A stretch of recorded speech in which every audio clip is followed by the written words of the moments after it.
müğənni Elariz Məmmədoğlunun kürəkəninə 10 il iş verilib, sahibkar tanışlarına internet platforması üzərindən əlavə gəlir əldə etmək vədi verib, onların 4 milyon manatını ələ keçirməkdə ittiham olunan birjaçı Nizami Alışanın məhkəməsi başa çatıb. Qafqazinfonun məlumatına görə Bakı Ağır Cinayətlər Məhkəməsində keçirilən son iclasda hökm oxunub. Aytən Əliyevanın sədrlik etdiyi hakimlər kollegiyası təqsirləndirilən şəxsə verilmiş xüsusilə külli miqdarda dələduzluq ittihamının məhkəmədə təsdiqini tapdığını bəyan ediblər.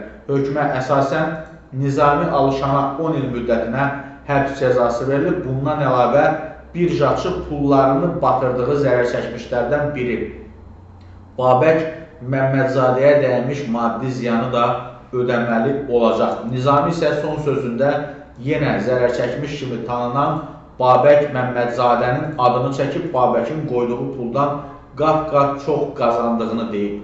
Birjaçı Babəkin atasının da bir vaxtlar böyük yeyinti ilə məhkum edildiyini xatırladaraq, indi isə oğlunun özünü zərər çəkmiş kimi təqdim edib onun üstünə gəldiyini bildirib. Qeyd edək ki, Nizami Alışan Daxili İşlər Nazirliyinin kiber cinayətkarlıqla mübarizə baş idarəsi tərəfindən cinayət məsuliyyətinə cəlb edilib. Artıq pul qazanmaq üçün pul verib sonradan şikayətçi olanlar isə Nərimanov rayon prokurorunun keçmiş müavini Zeynal Usubov, Aztelekom MMC-nin sabiq baş direktoru Məmmədovun oğlu Babək Məmmədzadə və başqa iş adamı Yadigar İsrafilovdur.